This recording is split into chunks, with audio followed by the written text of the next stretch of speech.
Hi everyone, welcome back to my YouTube channel Aditi, and this is Aditi Priya, and I just appeared for NEET 2020-22 and yes, eagerly waiting for the results to be out soon. And ये finally NTA ने official notification दे दी कि हमारे results 7th of September को आएंगे. क्या ही बोल सकते हैं, बस fingers crossed. So well, in this video मैं ये बताऊंगी कि मैंने कौन कौन से टेस्ट सीरीज ज्वाइन किए थे एंड किस टाइम पे जाके ज्वाइन किए थे and when is actually the right time to start with the full syllabus mock test and मैंने कौन कौन से मॉड्यूल्स को रेफर किए थे अपने ड्रॉप ईयर में एंड एवरीथिंग एंड ऑल्सो मेरे मॉक टेस्ट के स्कोर्स कितने थे. Let's start with the mock test. Since मैंने अपने लास्ट वीडियोज में बताया कि मैं फिजिक्स वाला मैंने ज्वाइन किया था, सो इनिशियली तो मैं फिजिक्स वाला के टेस्ट में ही अपीयर होती थी एंड वो टेस्ट होते थे एवरी 14 डेज में होते थे and it was of 720 marks and वो उतना ही सिलेबस लेते थे जितना उन्होंने 2 वीक्स में पढ़ाया होता था. सो ठीक है, जैसे मैंने अपने डेली रूटीन बताया था उस हिसाब से करती थी तो रिवाइज करने में भी ज्यादा टाइम नहीं लगता था. सो आई थिंक अक्टूबर में दिया था, तो स्टार्टिंग के मतलब अक्टूबर नवंबर दिसंबर इस टेस्ट में तो मेरे बहुत ही गंदे मार्क्स आते थे. ठीक है, इजी पेपर होता था बट स्टिल मेरे इजी क्या जितना सिलेबस पढ़ाया उस पेपर में होता था. तो आई थिंक कि 1 या 1.5 चैप्टर ही आ रहा होता था और मेरे उसमें भी इतने गंदे मार्क्स आते थे. तो इट वॉज अराउंड 520 और 530 के बीच में होता था. एंड देन फिर जैन से जब मैंने स्टार्ट किया था तो जैन में जो फर्स्ट टेस्ट हुआ था हमारा उसमें मेरे मार्क्स आए थे 620 आए थे एंड आई वाज ये फाइनली कुछ तो गया. तो जैन से मतलब ठीक है, हमारा जो सिलेबस है वो मई मिड तक खत्म हुआ था, तो उससे पहले तक तो मैं यही कर रही थी. सिर्फ फिजिक्स वाला के जो एवरी 14 डेज में टेस्ट होते थे मैं वही देती थी. एंड ऑल्सो मार्च में जाके मुझे पता चला था about this NEET rankers test series.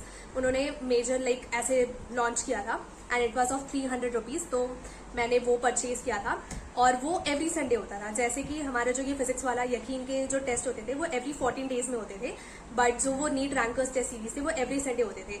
तो मैं वो एवरी संडे को अपीयर करती थी और जब ये वाले 14 डेज वाले टेस्ट होते थे तो मैं उसमें भी अपीयर करती थी. तो 1-2 संडे ऐसे भी आते थे जहां 2-2 टेस्ट होते थे, तो मैं एक संडे को दे देती थी और एक मंडे को जाके देती थी. तो मैंने मई मिड तक तो यही किया है. सिर्फ जितने टेस्ट वहां हो रहे थे फिजिक्स वाला में हो रहे होते थे सिर्फ उतने ही टेस्ट अपीयर किए थे. फिर मई मिड में जाके उन्होंने वो NEET major M NEET test series उन्होंने लॉन्च की थी. तो वो तो हमारे लिए बैचेस के लिए तो फ्री थी, तो उसमें पे नहीं करना पड़ा हमें. तो मैंने फिर उसमें एनरोल किया एंड उसका जो सिलेबस था उसके हिसाब से मैंने फिर पढ़ना स्टार्ट किया.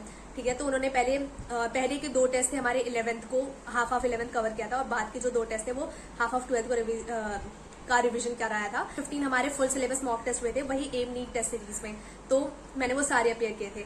बट फिर मई चल रहा था और मई में मैं ये एम नीट टेस्ट सीरीज दे रही थी. बट सिंस ये सारे के सारे ऑनलाइन हो रहे थे और मेरी मामा को लगता था कि मैं चीटिंग कर रही हूँ, तो उन्होंने बोला कि नहीं, गो फॉर ऑफलाइन.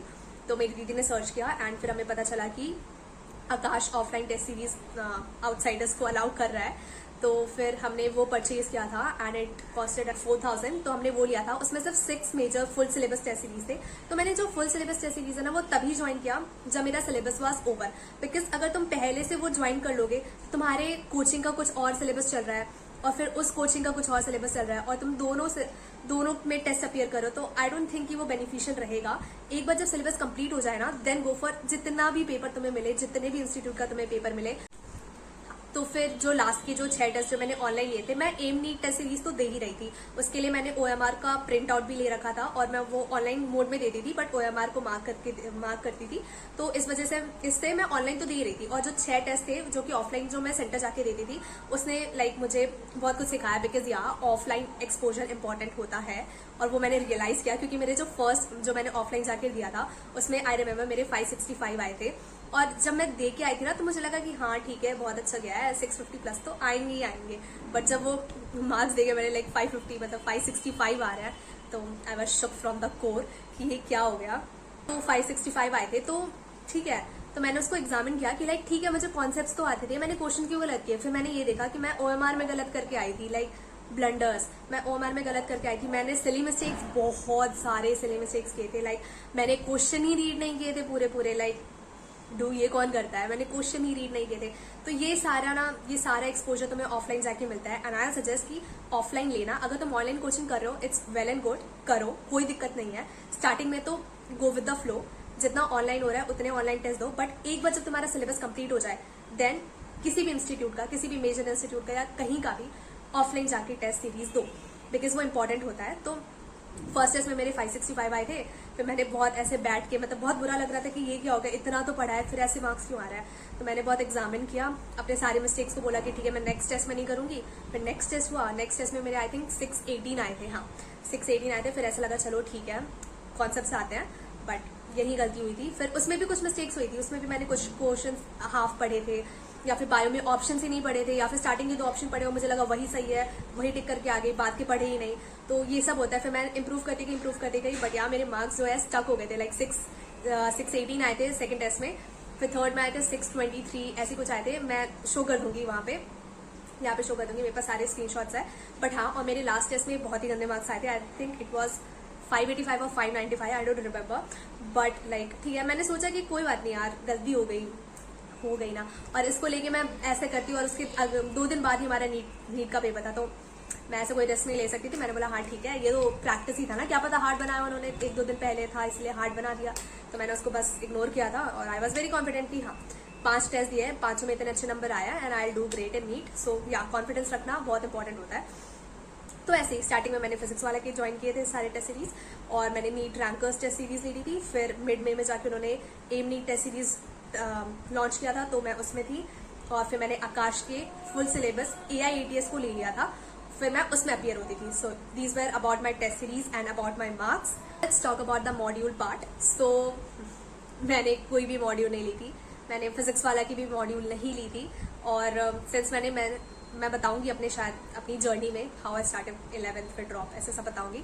तो मैंने 11th एंड 12th में आकाश लिया था, फिर मैंने अपने ड्रॉप ईयर में आकाश की बुक्स को भी नहीं छुआ, फिजिक्स वाले के मॉड्यूल्स नहीं लिए थे। I mainly focused on NCERT and हमारे सर के लेक्चर्स।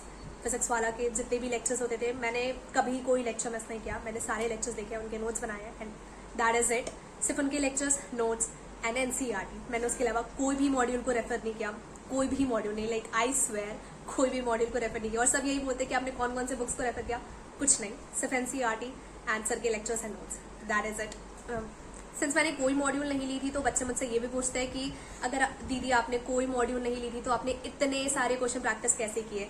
तो यस, मैंने बताया कि मैंने यकीन के जितने भी टेस्ट हुए मैंने वो सारे टेस्ट दिए, उनकी DPP करती थी, और उनके जितने भी उनके नीट रैंकर्स टेस्ट सीरीज लिए थे मैंने, फिर एम नीट टेस्ट सीरीज दिया, और फिर AITS का मेजर जो लिया था मैंने वो जाके दिए। और यस, लास्ट में जब मेरा सिलेबस कंप्लीट हो गया था, तो फिर मैंने टेलीग्राम का एक ग्रुप ज्वाइन किया था, जहाँ पे मेजर इंस्टीट्यूट के ना वो सारे टेस्ट पेपर्स वहाँ पे अपलोड, तो ये सारे सोर्सेज थे, और इसकी वजह से मैंने अपने क्वेश्चन इतने ज्यादा कर लिए थे, इतने ज्यादा क्वेश्चन प्रैक्टिस कर ली थी। एंड ऑल्सो फिजिक्स वाला जो है वो एक तो लेक्चर्स में ही वो 50 क्वेश्चंस करा देते हैं हमारे सारे सर, तो वहां पे इतने सारे क्वेश्चंस हो गए। फिर DPP भी आते थे रोज के, तो वो भी कर लिया।